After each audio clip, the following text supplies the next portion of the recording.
If the freaking customer had an absolute Neanderthal working on their car and you have the invoice and you have the pictures and you have the documentation to prove it, tell the customer that that guy was a freaking Neanderthal and they need to go get their money back.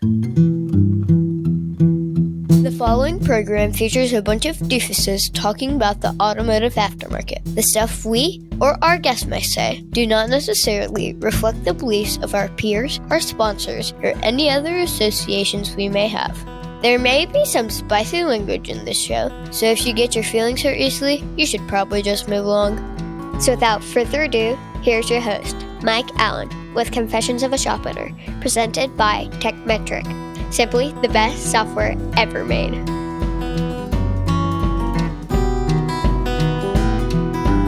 Let's be honest. In this business, everything needs your attention all at once. A customer's waiting on an update, a vehicle's ready for pickup, there's a payment question at the counter, the phone's ringing, another estimate needs approval. Everybody needs something, and it all seems to hit at the same time. That's why having everything in one place matters. Techmetric brings your shop management, your payment processing, and your marketing all together in one platform, so you're not bouncing back and forth between systems and losing time chasing updates. It keeps your team aligned and gives your customers a better experience from drop-off to checkout. Learn more at techmetric.com, tap the link in the show notes, or scan the QR code below.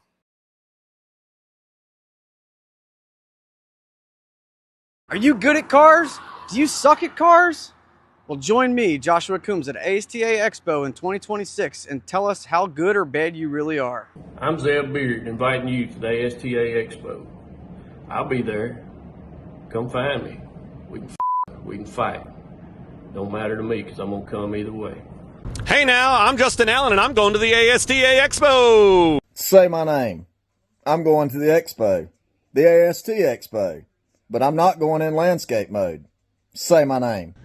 I'm going to the Expo in landscape. Big Bird will be at the ASTA Expo. You should be too. I'm Benji Burris, and this is the Frog Pond Performance Dream Team, and we're all going to the ASTA Expo. Woo! Hey folks, look here, got my grandbaby. We're so excited, we're all gonna go to ASTA. Yeah!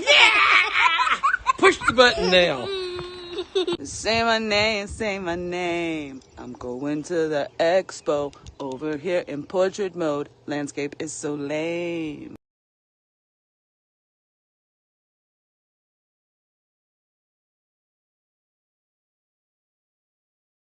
I'm ready for our recording session. I have... Do you have notes? I have whiskey in one hand and I have Tom's in the other. You have what in the other? What was it? Tom's assorted fruit antacid. Oh my gosh. We're going to get there. Braxton says, have a great recording. He's like he's like that slightly goofy father figure who's also a child. Why is he like just cheering for us the best we can do? How did this happen? We're be crazy, say stupid things, and piss off the internet. My specialty. Yeah. Hold my beer. Yes, sir. Officer Doofy reporting for duty, sir. So I have reached, I'm reaching continually new levels of degeneracy. And I just got an email going on a spring break cruise with my oldest. And the whole cruise is going to be $66 total, which is port fees for him only. Because of my my really poor choices and proof that I'm bad at math in the casino. So, oh, nice. Yeah. Oh. Anyway, yeah, I digress. Oh well. You know, sometimes it's gambling, sometimes it's a whole Corvette. What can I say? We need to talk about the Corvette, by the way. We can't talk about it yet. Okay, one day we need to talk about the Corvette. It's almost handled. I wrote a gently but firmly but factually written letter to GM customer care on this 3-month out of warranty Corvette, and I'm pretty sure in the name of the owner I did that, and I'm pretty sure I'm getting a motor put in this thing at the GM dealer for like $2,200. Perfect. Because how do you not, like, dude, the optics are terrible. It's literally not our fault. It really isn't, but the optics. Really bad timing. freaking change the oil on the thing, and 40 miles later, the thing explodes. I'm so glad it wasn't your fault. So me too. I am. It's a little bit more annoying because I still have to pay, even though it's not my fault. If it was, I'd have been like, these fucking kids. Well, yeah. It would have been cool though if you'd just bought the car from the guy. Because I mean, who doesn't want a 21 Stingray? You know.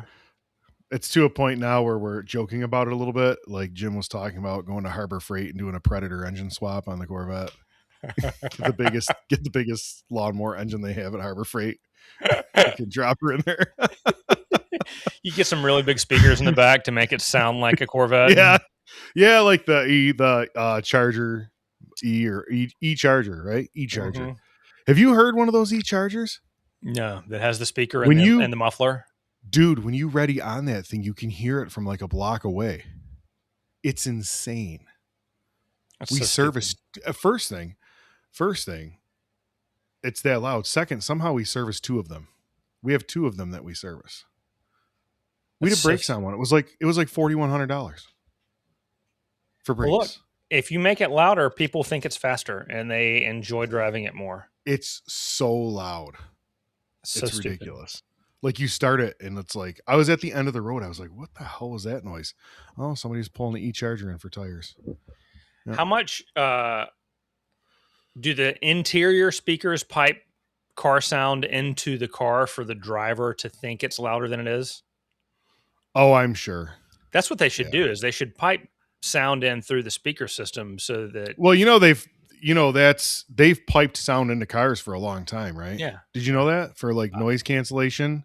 Well, and then noise cancellation, yes.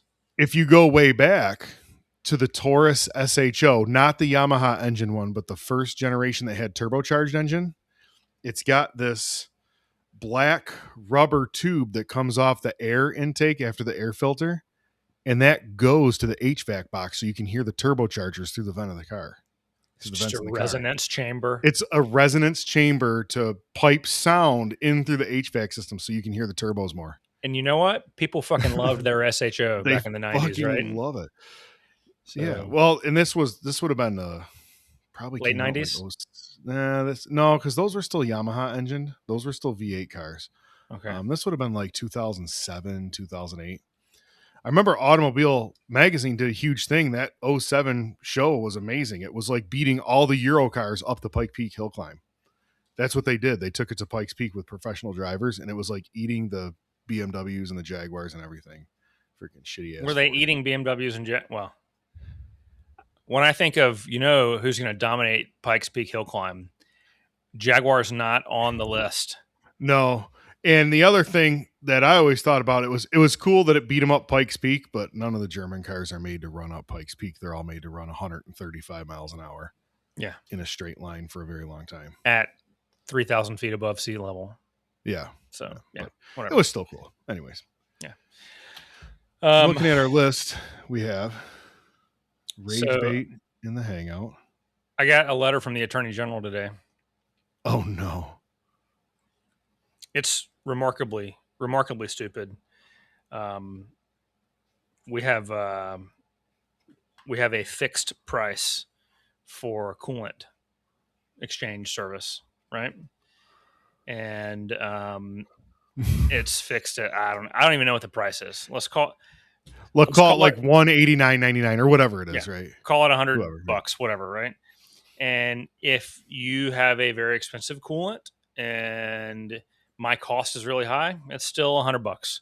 And if you have a very cheap coolant and my cost is very reasonable, it's still $100 because it's $100. It's not $100. I don't know what the number is, but whatever the number is, right? Sure. I got you.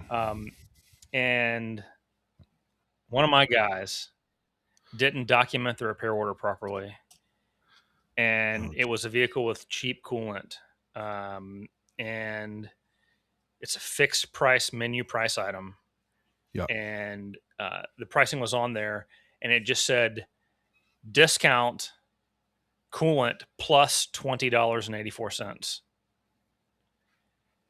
So to make it equal the fixed price, because our actual cost was lower than normal because he took the placeholder coolant off and put the right coolant on.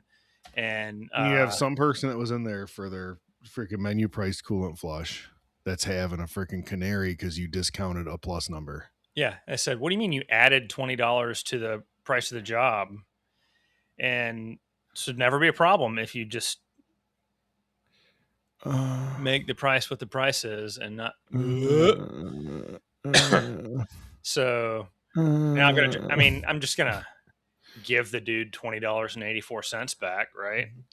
Give him $50 and tell him to delete his Facebook. Yeah, but it's like, bro, less than $21, and you wanted to file a complaint with the Attorney General's office? Really? You know what? We should. Is that too soon to touch on? Probably too soon to touch on. Probably want to get that resolved before you talk about the Attorney General thing. Yeah, I got the letter today. I'm going to write a letter back tomorrow with a check, but I mean, this will be published in a month, so we can. I don't know. You want to talk about you because I have a good rant for what government intervention will look like that lines right up with that I'd love to fucking go on. I just got a text message from my bank that my personal check card has been used for $674 at Game Time, California. That's not me. Oh, maybe that's what the dog was there for. Real time, yeah. Real time fraud alert. What's it like to be Mike? If this is not you, reply no. We're out. Mike's No, over here fighting real battles. I'm just freaking bitching about techs and flying around in the Goodyear Blimp. You know what drives me crazy is scrolling my social feed. And obviously I follow a ton of shops like a lot of you do. And you see the exact same image, generic photo, generic holiday post or whatever it might be across 40 or 50 shops around the country because none of them have unique to their business material. That's not building a brand. Nobody's ever won a customer with a generic Labor Day social media post, right? Look, I've personally been watching 47 and what they've been doing for Greg Buckley at Buckley's Auto Care in Delaware, and I'm super impressed. That's exactly why I've made the choice to sign up with them myself in my business because I want to dominate the community here in Raleigh, just like the other clients of theirs are doing, like Greg is doing in Delaware. If you want your shop to stand out, go to 47consultants.com/confessions. It's 47consultants.com/confessions. Tell them Big Daddy Mike sent you. And sorry, guys, they're not going to do any free diag for you.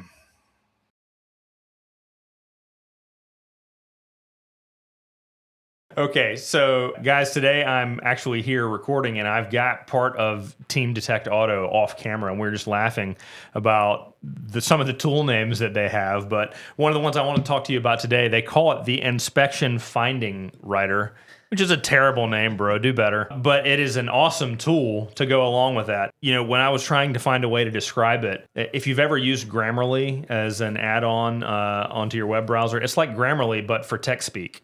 It's going to take the findings that have been written up by your techs and by your team on the repair order, and it's going to shift that into more easily understood language. It's going to clean up the grammar. It's going to clean up the spelling.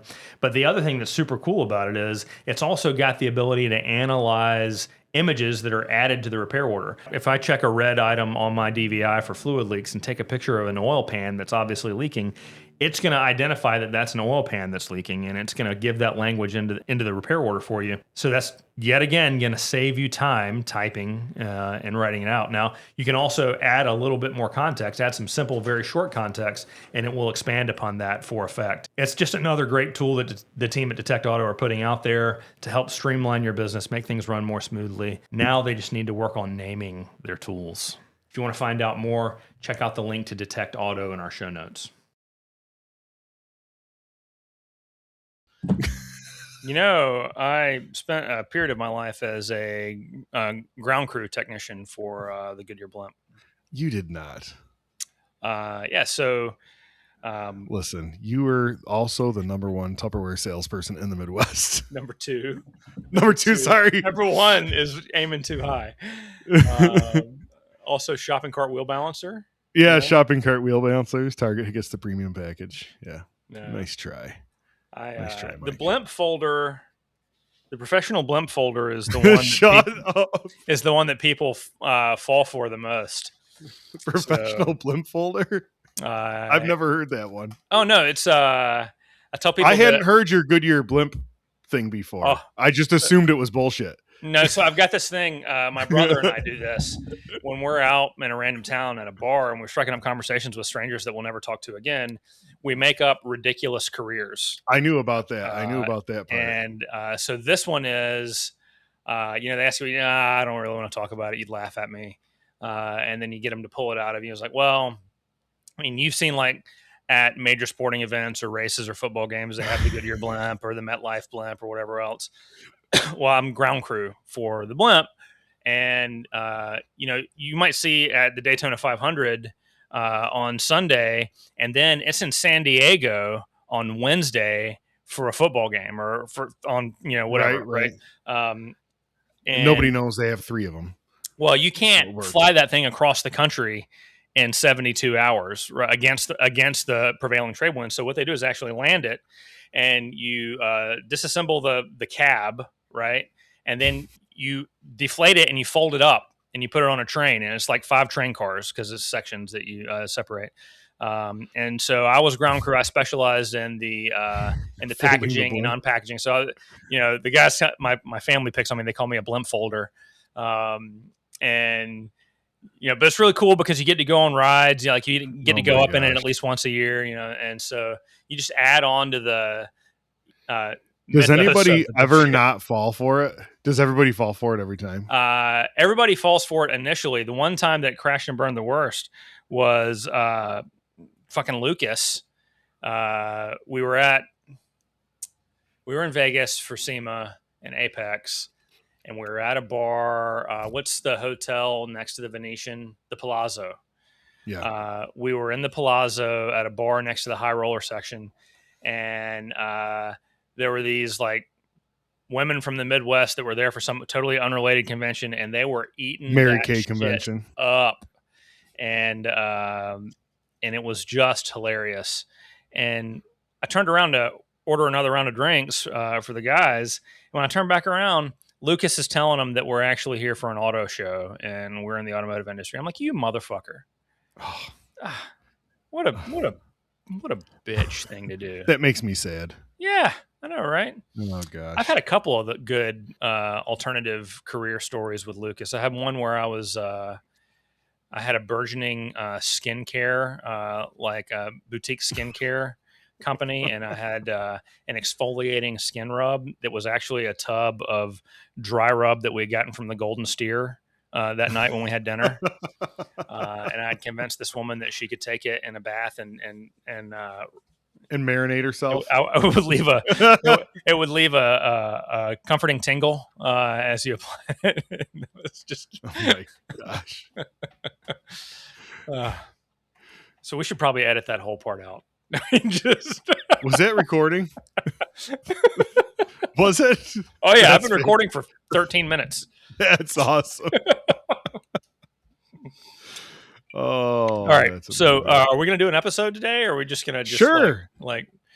I didn't even think we were recording. I'm like, man, we should probably record this. We've been going the whole time, man. This is great. All right. So, I have an admission to make.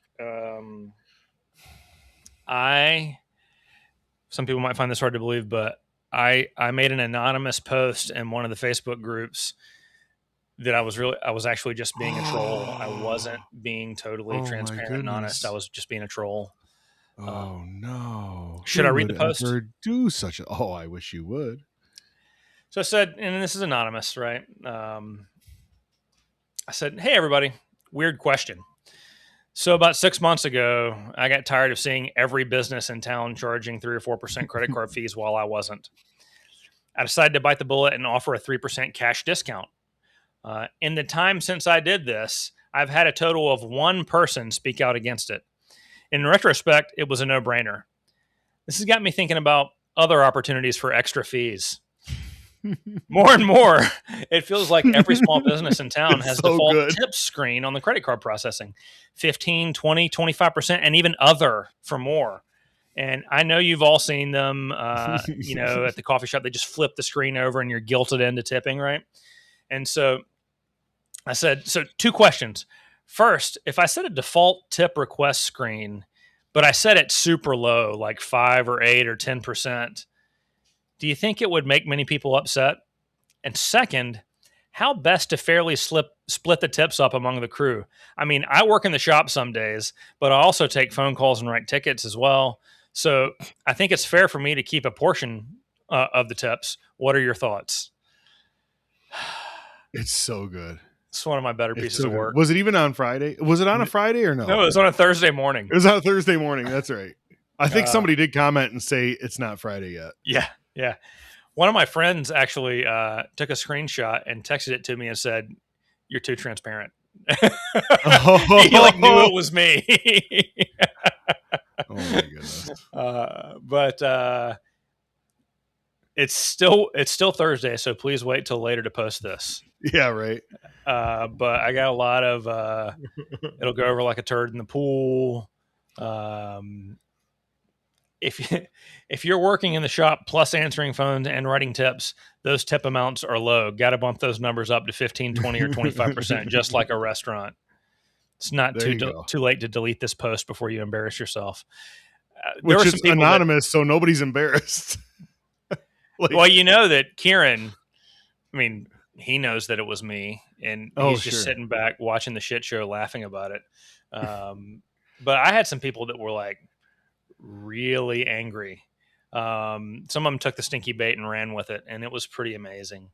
Some people get really mad. And some of these people are friends, and I didn't tell them that it was me. I just That's okay. I just let them be annoyed. Just let them go. You're better off just letting them finish, Mike. Just relax and let them finish. It'll be over. Just relax and let them finish. It'll be over in a minute.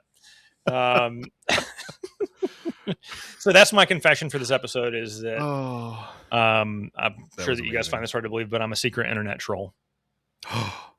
Dun, dun, dun. Oh, for shame. Oh, no. So what else fantastic. Is new? Just doing things, running around in the bay, not fixing cars. I don't do that. I don't work on cars. So there's definitely been worked on a car in your life. Never worked on one. I did text with Tanika and Lucas today about the fact that the three of us are teaching a class and we don't even have a rough outline yet of what we're Well, can I tell you something? If you know the subject, don't get me wrong, you don't want to wait till the last minute to get something together, but I'm supremely confident that between the three of us we can put together some really strong content. So we actually, Tanika and I are getting together next week, and we're actually going to go to the hotel and look at the space for the hospitality suite and get that all laid out where everything's going to go. Jim and I are doing that. I'm going away this coming week, and then after that we'll start meeting probably once a week to make the changes we want to make, add case studies, take case studies away, so on and so forth. But yeah, I mean, you still got 2 months. Well, not quite 2 months. You still have 6 weeks, right? Something like that. 6-7 weeks. Yeah. So the rules for the class, I mean, the name of the class is there's more than one way to skin that cat, right? And what we're talking about is the divisiveness that exists within the independent aftermarket because everyone $300 oil changes, loss leader oil changes, all the things that people argue about. Yeah. Who cares? And I don't care. We're just gonna touch on the most common talking points that we have and how there are justifications for both ends of the spectrum and everything between in each of those talking points, and how there are people operating excellent businesses, giving excellent service to their community and treating their people well. Are you doing a class that says like that's kind of about coming up with your own solutions for your specific situation? You mean you don't just have to write a check to somebody every month and do exactly what they say no matter what? You mean that you could plan, do, check, and act? That sounds like it might be a methodology taught in another class. That sounds like something that's already been taught 3 times. But it'll be the ESO version because you'll be there, so it'll be fantastic. Yeah. Well, it's the scientific method rebranded. Yeah.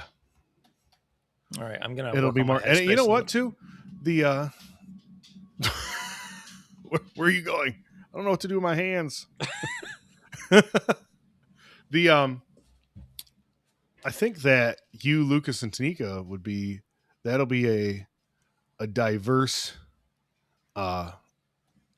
3 shops that don't run the same. Yeah, we have 3 very different businesses. And Yeah, because Tanika's right. Her shop is in the suburbs, right?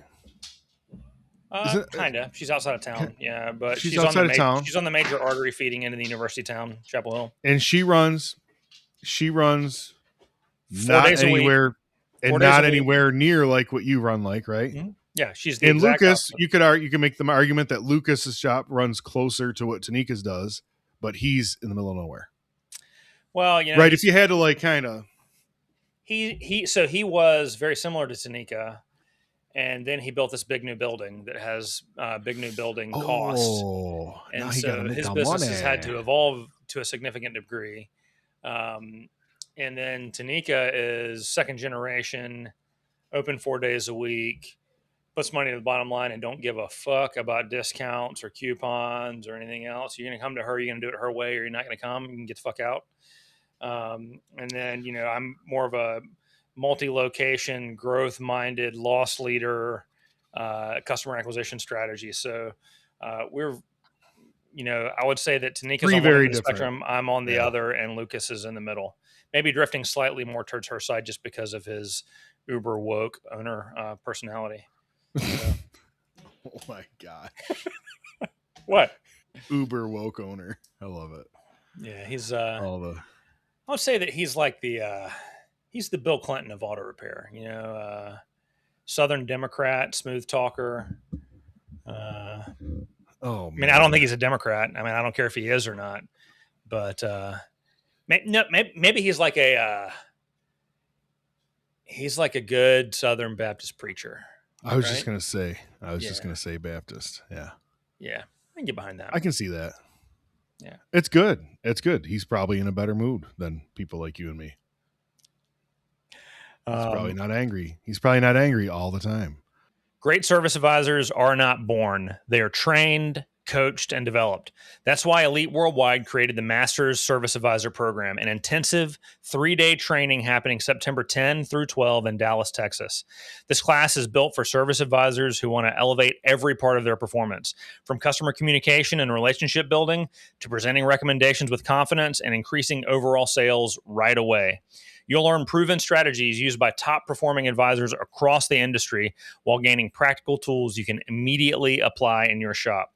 Whether you're looking to improve your confidence, increase your effectiveness at the counter, or become a stronger leader for your team, this program delivers the training and support to help you succeed.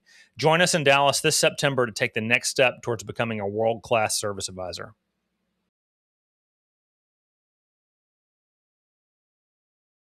Hey guys, Carrie Lynn with Turnkey Marketing. If you are looking to increase cars and you're looking for the right demographic to go after, you want to get the right people who need auto repair right now, then give us a call. We have a service called Direct Track, and it utilizes AI to find people in your area who are the great demographic that you want to go after, have raised their hand and opted in saying, I need auto repair help right now.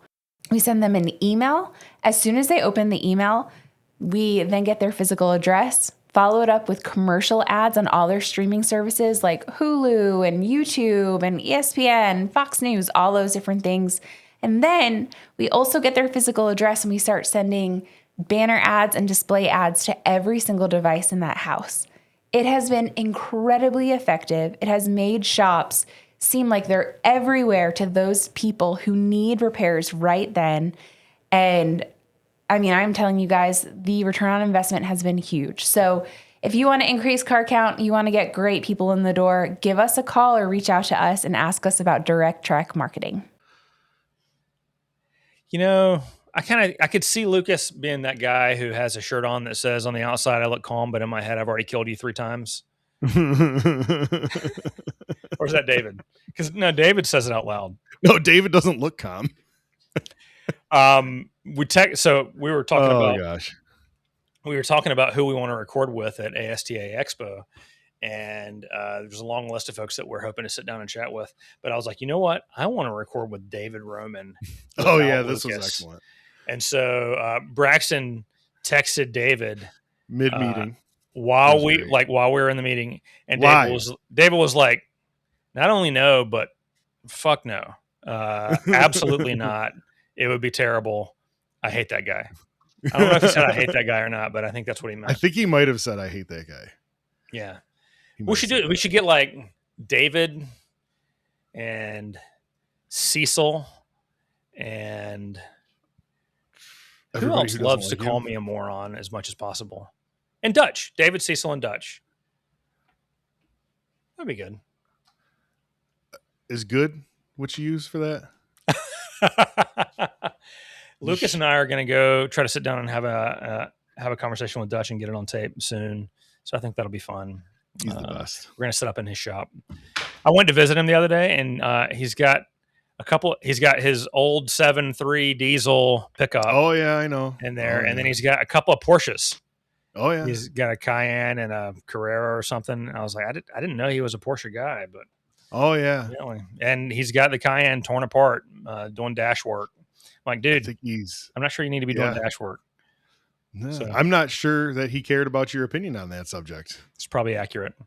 He did give me he did tell me that your tool collection and toolbox is cute, and that one day you might have a big boy toolbox. And yeah, I might have a big boy toolbox. As Dutch is sending me toolboxes off Marketplace, asking me, "What do you think of this deal?" He wants the giant toolbox. He does. Anyway, he wants the giant toolbox. We did count. He had 5 different welders in his shop. Oh yeah. Oh yeah. He's a collector. Yeah, lathes and he's a collector, and he's got all the cool stuff too. Like he's got like he's got like all the, I like to collect too. You know what I mean? So I think he should do a series of video tours of his facility. It's pretty cool. Yeah. So yeah. Anyway. Yeah, I think he's got like 3 alignment machines or something like that, because I had 2 in there while I was there. Okay, maybe. But one was a Hoffman, so it doesn't count. Oh, gross me out with a spoon. But no, you know what? There were 8 Hunter heads on one of the shelving units, so he might have 2 packed away in there. There's a lot of stuff packed away and wrapped. So unless he's just got an extra just collect stuff. What happens is people think they have a better way to do it, and they go into business and they open up at like $82 an hour, and what happens is eventually you get to buy their stuff. Yeah, and then 18 months later, Dutch shows up with a checkbook and buys all your shit at one time. Buys all your stuff. Yeah, I got a lot of stuff that used to belong to somebody else. Got a lot of that stuff. Yeah, got whole ass buildings that used to belong to other people and organizations because they couldn't make it happen. So there's that. That's how it do be sometimes. That's how it be. So how has business been this summer? Very busy. I'm finding that I'm very busy, and I'm finding myself oftentimes more frustrated than I need to be. And it raises questions about realistic expectations of the modern workforce. And am I like just, oh man, I'm not going to be 40 for like another 20 days. Am I just a cranky old bastard? Is that what's going on here? I'm trying to figure it out. Wait a minute. Are we going to celebrate your 40th birthday at the Expo? No. I'm 40. I think that's just what we decided. No. Friday night at the Expo in the hospitality suite is Bryan's 40th birthday party. There will be midget dancers. I'll teach you guys how to make a Jimmy Palmer. Little people Jimmy dancers. Palmers for everybody. But yeah, I feel like midget dancers for everybody. Can I get a picture of you holding up 2 midgets like this, like one sitting on each bicep, or normal sized people, whatever you want? I got to stop saying midget. That's a derogatory statement. Is it really? People. I think they find it offensive, and I don't want to cause offense unintentionally. If I'm going to offend someone, I want to do it on purpose. Never waste a chance to offend somebody, or however. But never accidentally offend someone. Never Make sure you accidentally do it on offend purpose. people. Do it on purpose or Yeah. not at all. So I'm just starting to wonder if I'm just a cranky old bastard and I need to chill out. I think you're So getting I don't there. know. I think you're getting there. Yeah. Like, it's just annoying. Like, can we just do our jobs right? Like, can we just do that? Yeah, that's tricky. And I'm sure it's the same everywhere. But yeah, I find myself having to get in there and do a fair amount of rework. And So do you think, and we talked about this a little bit online earlier, you feel like you've created a culture where so many of your technicians rely upon you to unfuck the hard situations? I've been feeding the animals hard. And so And all I've they do spent is so the much gravy. time. I've spent so much time cutting hay, baling it, and freaking spreading it out in the pens that now I'm too tired to teach the animals how to hunt. Like, it's, for lack of better terms, too tired or too angry or too of everything. So if you can't personally be the one who's teaching them, how do you help them? I don't know. develop? So I don't have experience in this. So a lot of people came into automotive with a mentor, right? They worked under somebody, they shadowed under somebody. Mm-hmm. That was not my experience. I never shadowed under somebody. I never worked as an apprentice to somebody. My great break in automotive was I was working for a Firestone, and all the other technicians quit, and I was 17 years old, and I had to figure out how to do control arms, alignments, oil. I had to do everything. If everybody quit together as like a show of solidarity, why did they not include you in the meeting to plan for everybody I had quitting? just started. They just freaking, Gotcha. everybody Gotcha. quit. And they didn't, I say they quit together. They didn't quit together. They all quit like a couple weeks apart. But, so I went from, okay, this is a tire machine. Well, not really. Cause I came into automotive knowing how to use a welder and stuff like that. We had to work on stuff around here or whatever, but, not in retail automotive. Right. So I went from, all right, this is a tire machine and you're going to be putting away tires and this, that, and everything. And I was putting away tires and I was mopping the showroom floor and I was cleaning the bathroom.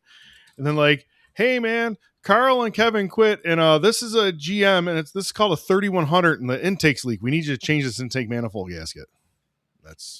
Well, I mean, you had thousands of those to practice on over the next several years, right? Gosh, I got good at them. Yeah. All of them. Pretty good. All of them. I did all the intake. I did all of them. On control, so I had the crash course in automotive, and then they hired some more people. And like I said, I was like 17 years old, and they hired some guys in their 30s that really sucked at working on cars. And I'm like, holy crap, if I don't do something about learning how to actually do this, I'm going to suck like them soon. So that's pretty much how I came up through. It was very self-driven. You know what I mean? So I struggle when people when they're not just like, oh yeah, hey, I need to go learn this, or, oh, this is hard to do, but I'm going to figure it out anyways. Everybody's like, nah, fuck it. Brian Pyle. Yeah. Just call Brian. Yeah, literally. And then I answer, which is, that's a problem too. But it's like the never ending question. Do you not answer? Like, how much does it cost to not answer? Right? Because I like money too. Money's good. Well, this is a parenting question, right? Because you're parenting them. My daughter is at kart camp this week, karting camp. So she's there from 7 to 5 every day, getting in laps and learning about picking the right line and breaking points, all that kind of stuff. And in the interim, they watch a movie, they have snacks, whatever else, right? And so during snack time and movie time this afternoon, some kid just went full ballistic meltdown, like a 10-year-old, like ripping shit off the walls, throwing chairs at people, smashing computers, like full level meltdown. Well, yeah, that's different because you can't spank the technicians, Mike. well, so this kid clearly has never been spanked, right?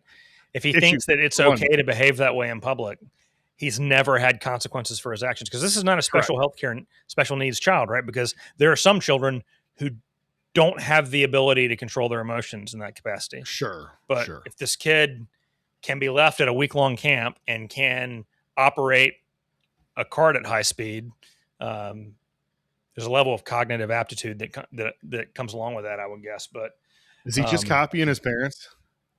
It's got to be what it is, right? Or, My daughter, he's got new age hippie parents who believe that you never say no to a child or some bullshit. My daughter, my oldest daughter played rec soccer this year, and it was a little bit of a tough run with some of the coaching. And then one of the kids on the team was always just mouthing off. I mean, this is rec soccer, and this kid's getting warned, mouth. And go ahead, don't I put 2 and 2 together finally that kid is the assistant coach's son? And I'm like, this all makes sense. You're just being an asshole like your dad. You can't help it. Like, that's all you know. So, it's just genetic like, you can't help it. Well, it's taught.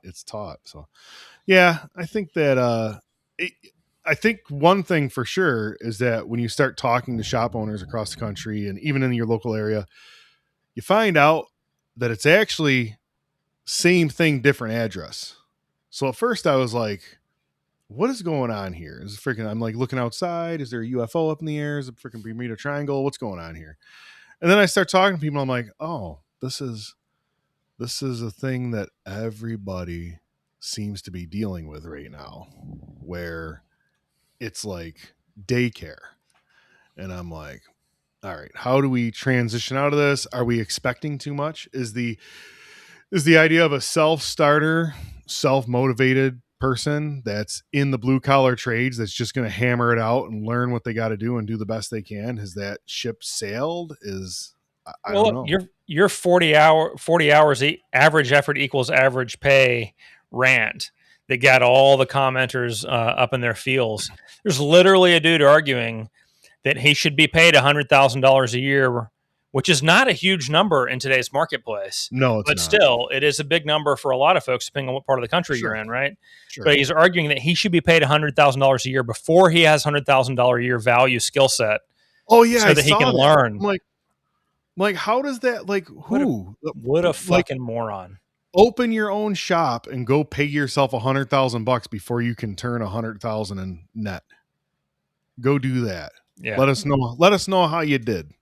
Yeah. So it's Tell me you don't know fuck all about the finances of business without telling me you don't know fuck all. So tell me you don't know anything without telling me. Well, no, not without. You just did. You told me you didn't know anything. It's all there. People are so stereotypical when you see those comments, right? You're like, oh yeah, yep, this guy here, freaking 23 years old, probably works at freaking Mr. Tire. You can tell by the comment. Anyways, so yeah.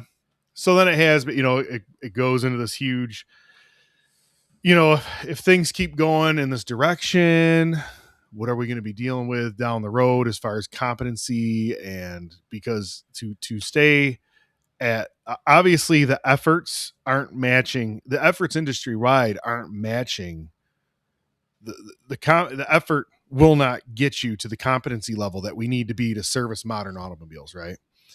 Because we look at what a lot of these people are working on, they're not even working on new shit. Freaking working on 8 and 10-year-old shit.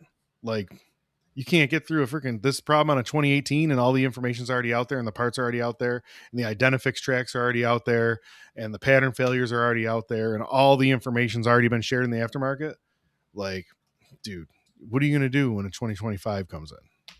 2026, 2027. So I got a Scanner Danner shop package with that's a fantastic idea. 10 licenses and 10 books. I ordered 10 of the books and I passed them. Fantastic book. And I had one of the guys that I got it for, like, I had to beat on him to get him to set up his Scanner Danner. You have to set up a free Scanner Danner account, and then I send the user ID in to Paul, and they switch it over to a premium account, right? Yeah. So I had to drag it out of him, and in the interview, I want to learn to be a master tech. I want to come to a shop that's not just doing the easy stuff because I'm not being challenged and I'm not learning. And I couldn't get him to sign up for Scanner Danner, which I was paying for. I gave him the book. And it's the easiest way to learn electrical and drivability diagnostics. It literally is. Every technician, every resume that comes, that I come, not everyone. For most technicians, that's the easiest way to learn it. Most, and not all. And most technical resumes that you get when you ask what are your strengths, and what areas do you struggle? What's your area for growth, right? Whatever, however you want to phrase it. What do you suck at? It's always electrical. Well, giving you a world-class resource for free. And I've Everything got the you book, need to and know. if you don't like book, I've got premium online access with the videos. Yeah. Freaking flip it on Saturday morning and watch the television while you're freaking doing Homie other moved shit. his While you're toolbox cooking out. eggs. He's going to work for the city. He moved his toolbox out and gave me Paul's book back, and it had never been opened. Like, they all want to learn. Yeah. The other thing we do, I was just talking with another shop owner today. They always talk about how the training is too basic. This is too basic. They're seeing how long a basic testing problem comeback sits in their shop because he can't get through it. And this is a guy that thinks training is too basic. This technician that's dealing with this vehicle. Oh no, this class is too basic. They have a too basic problem that the owner of that shop likely knows what's wrong with it already. I know not what's wrong with it because I haven't seen the vehicle, but I know the testing procedure off the top of my head, how the monitor is ran for that specific code. But this is a person that, this class is too basic. That class is too basic. Well, here's a basic problem and we're not getting it done. Right? And it's everywhere. What I wish we could have access to, where we could like see the data and name names, is I wish I could see the back end analytics and reporting that today's class has. Because they know what you know and don't know. Uh-huh. And it's, I can tell you, the ASE, if you ever go read, so like today's class, you can't see other people's comments on questions. Yeah. ASC has a feedback button on the app where you can see what other people comment.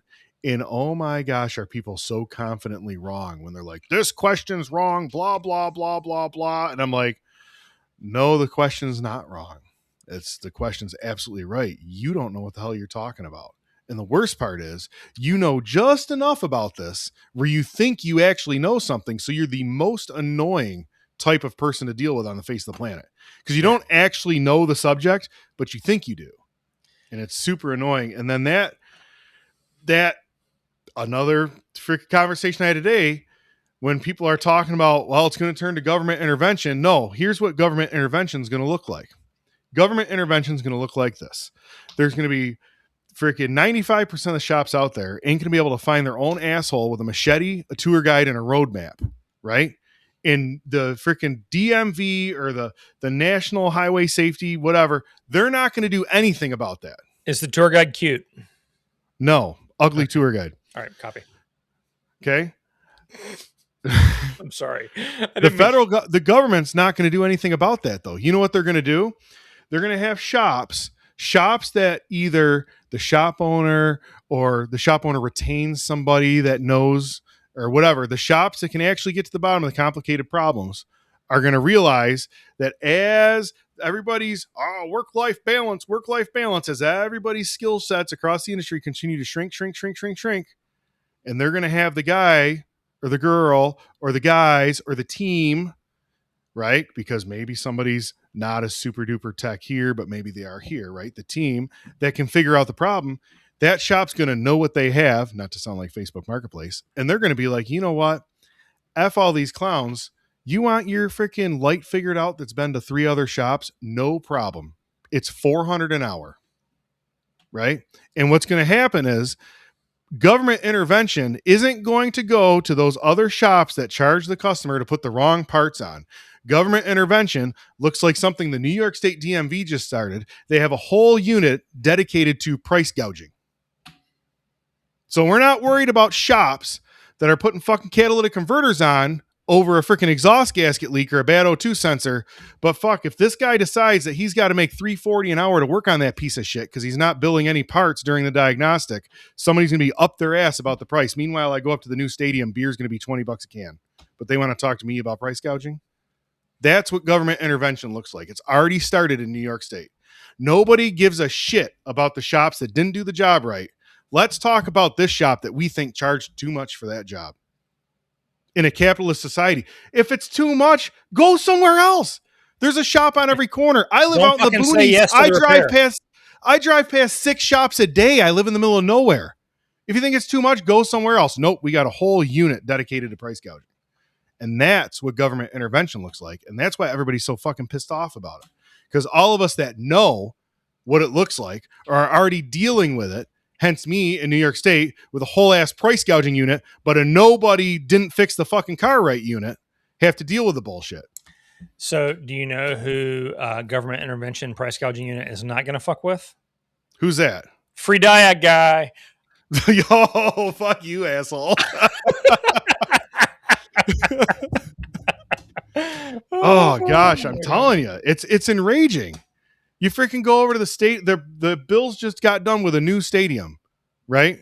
It's not the Bills, the freaking county, but they signed it over to the state. Whatever, politics, government. A team blah, that's blah, blah. never won a championship got a new stadium. I'll fucking kill you. Anyways, anyhow, yes, the team that's never won. That's okay. The Sabres have pulled through. Oh wait. Oh, shut the fuck up, Mike. See this pen? See this pen? Look at this. Anyhow, so anyways, you're gonna go there in the fall, and it's gonna be for a freaking Labatt Blue light. It's gonna be $20 fucking, and there's gonna be no government officials there to investigate any price gouging because they got you trapped in this little concrete prison watching a bunch of people throw a dead pig around. Right? Nobody's gonna go investigate the price gouging. Auto shop charges, and then who determines this has been a conversation I've had already because somebody in our local shop owners group got a visit from the price gouging unit. Right?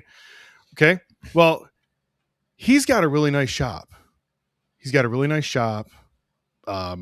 technicians, from what I gather, I don't know the details. You know how like sometimes you just look from the outside, you can tell. Yeah, he probably pays his guys well, has good benefits. He pays his guy well. Yeah. His guys have benefits. He has a whole training. Yeah, all the right tooling. He's got a training room in there, all the resources, whatever they need, right? He's got a real nice shop. Well, newsflash, it costs money to do all that. So then who decides what price gouging is? Because some shithole running out of a rented storage unit charges less, he's gouging now? Like, how does that work? That's a legit question. That's some bullshit. Who decides? The dude's rent's high. He's in the high rent district. The voters of New York State who put that government in place over and over and over and over. No, the freaking 5 counties downstate have decided, not the voters of New York State. I get that. Well, there's 63 counties. The major metro areas decide policy for everywhere now, right? For everywhere, yeah. So. Yeah. Montreal, Canada is closer to my house, but somebody further away than them is deciding. But Montreal's not close. But the five boroughs get to decide how your business operates. Yeah, it's like, it's more than just the 5 boroughs. I think it might be like, on the map it might be like 50. There's like 63 counties, and 55 of them are pretty aligned, and there's the other 8. Well, the other 8 are also very aligned. Yeah, and they're deciding for the whole state. Yeah. Well, but that's the majority of the population is in those 8 counties, right? So I get it. How do you balance that? Because there's the electoral college, right?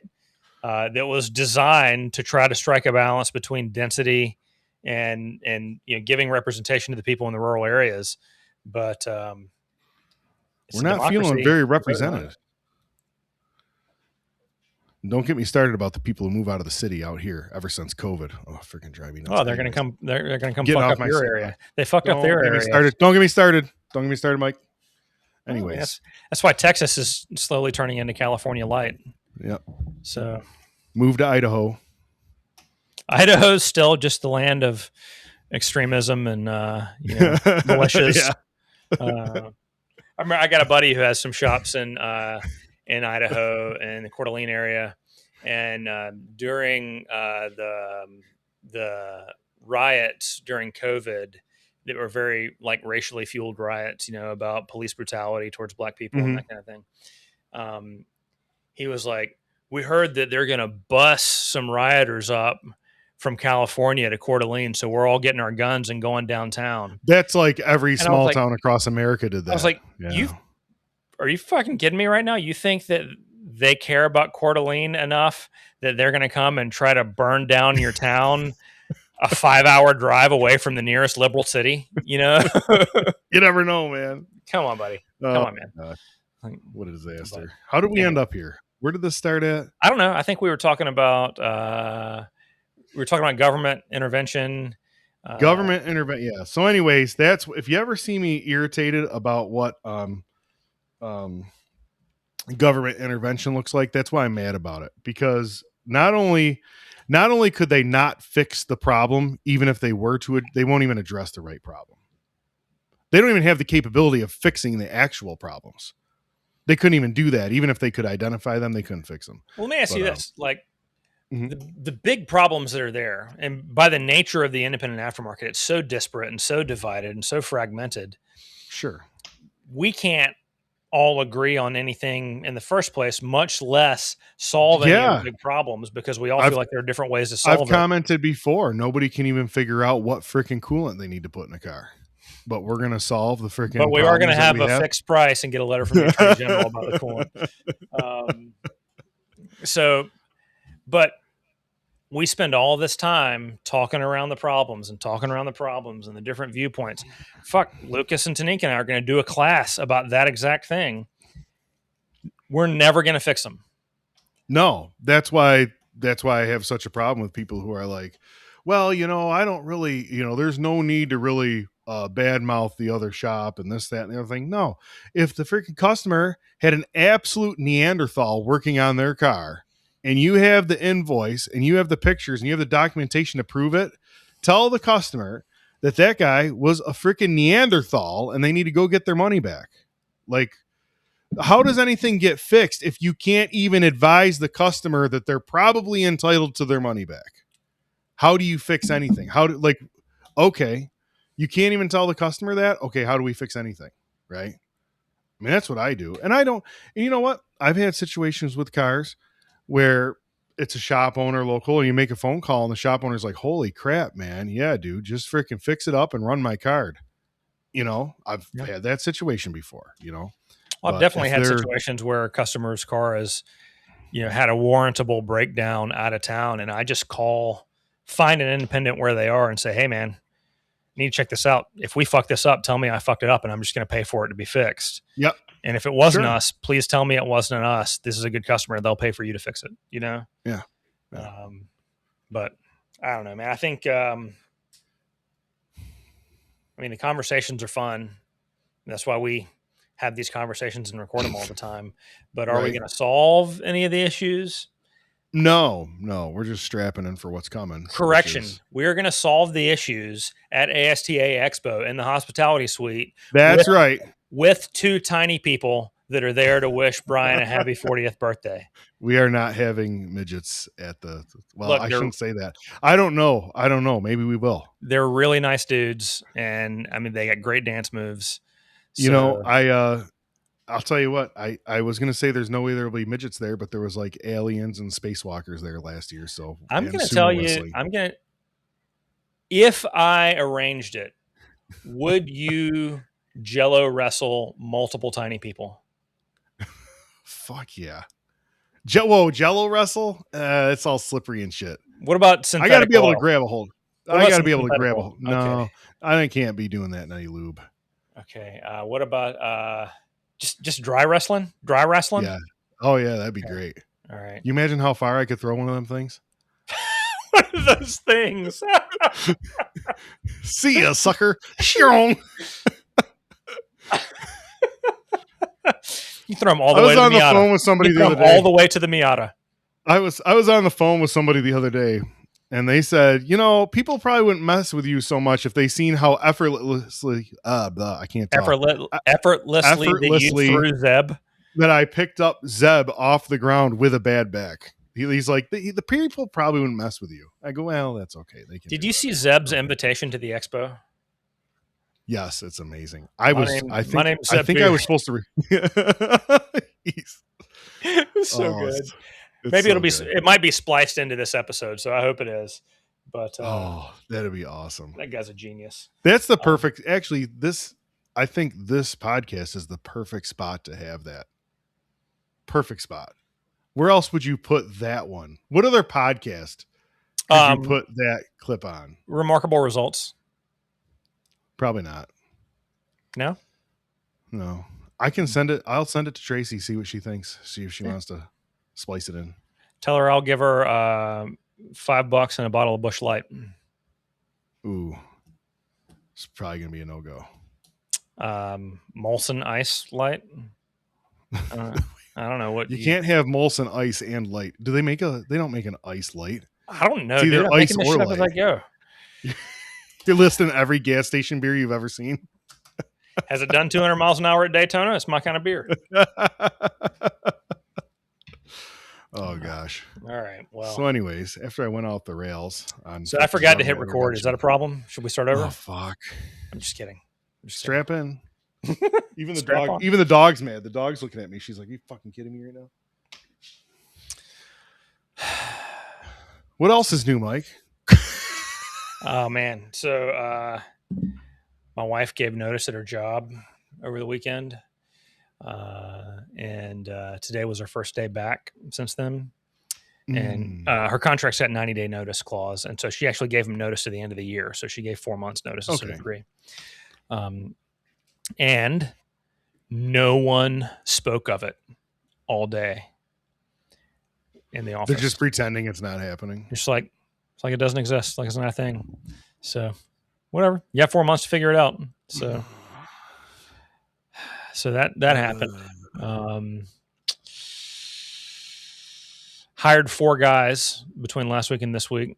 All additions, no replacements, all additions. So that's exciting.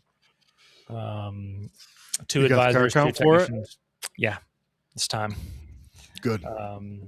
Was getting to the point where I was missing about 20 phone calls a day at one of the shops, just because the guys are like, I'm like, that's 20 phone calls. That's 7 or 8 cars out of those 20 phone calls, right? You would think. So that's, I would hope, yeah. Yeah, 3 hours per repair order. That's another, call it 20 hours a day. So yeah, we added an advisor and a tech there. Then I added an advisor at another store and a tech at another store.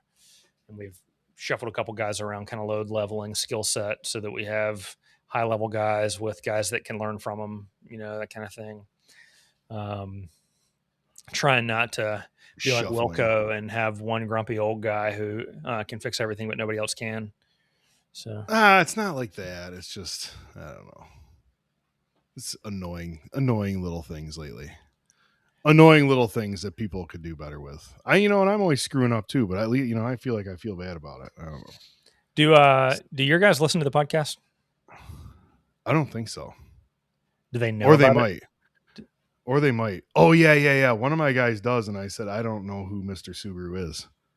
He goes, "You recorded?" He's Canadian, so he goes, "You recorded a podcast with Mr. Subaru?" And I said, "No, man, I didn't." He's like, "Bro, I saw you." I'm like, no, you didn't.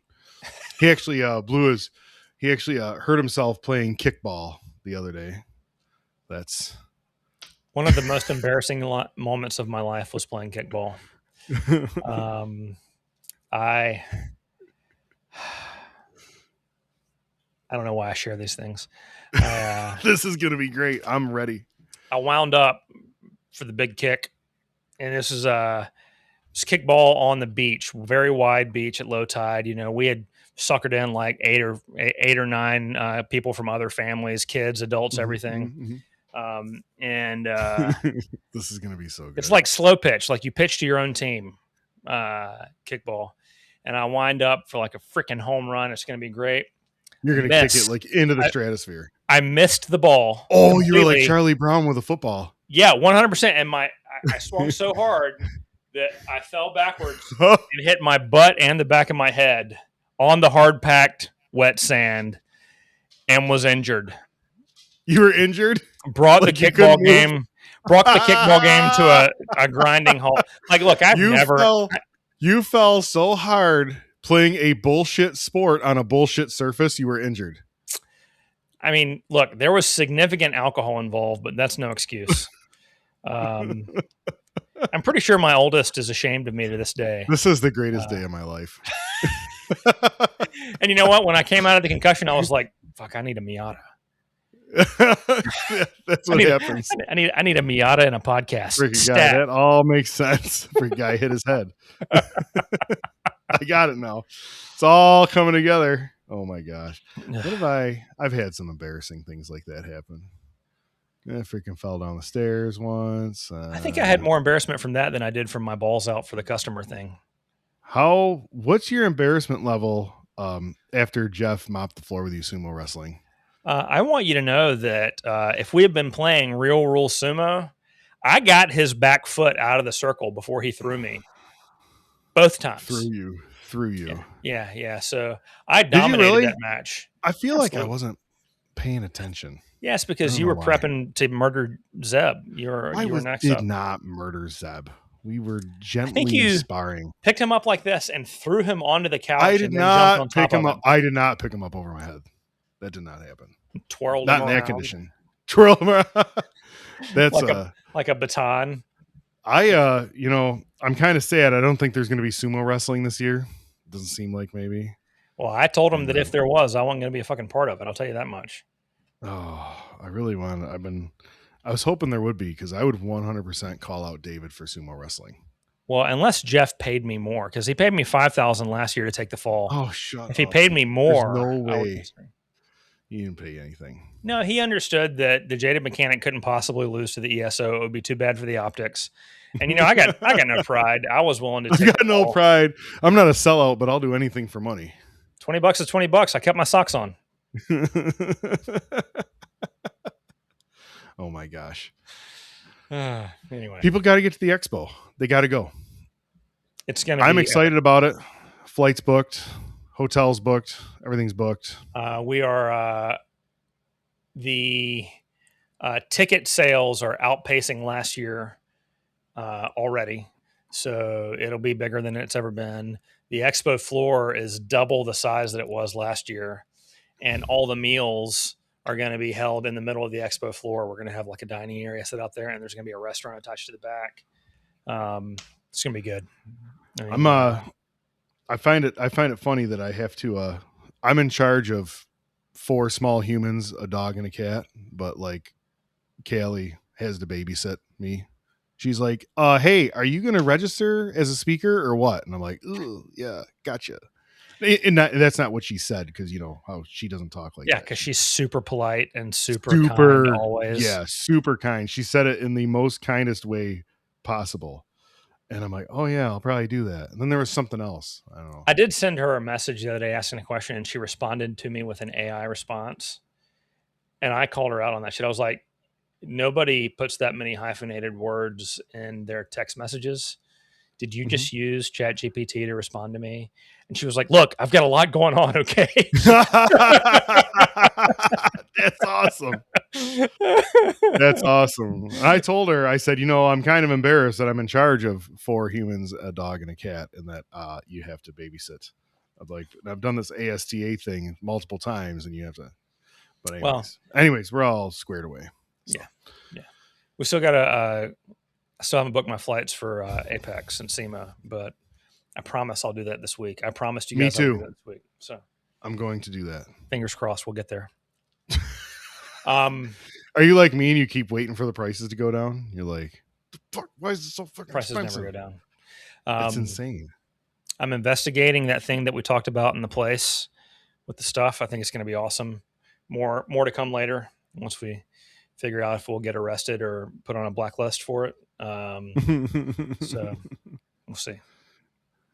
Oh, good awesome. Times. Yeah, it's freaking great. Right. Good conversation, sir. Glad you're doing well. Sorry about the Corvette. I'll let you know how the Attorney General goes. All right. Sounds good. See. If you're still thinking about the shop at 10 p.m., you're not alone. You're replaying the day, wondering what got missed, what still needs follow-up, how the numbers look, and whether anything is waiting for you first thing tomorrow morning. That part of being a shop owner gets old really quick. TechMetric is built to take some of that off your plate. It brings you shop management, payments, and marketing together in one place. So you're not piecing things together at the end of the day, trying to figure out where everything stands. Your team has what they need to keep things moving. Your customer communication doesn't stall out, and you have a clearer picture of how your shop is actually performing. See how it works at techmetric.com. That's TEKMETRIC.com, or tap the link in the show notes.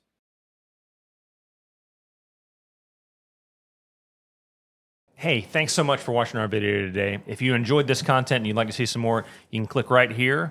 And it would be really helpful for me if you thought that this level of mediocrity is something that could help your other friends that were shop owners or in the industry. You can click right here and subscribe. You can even set up notifications if you want. I'd love to have you on the channel.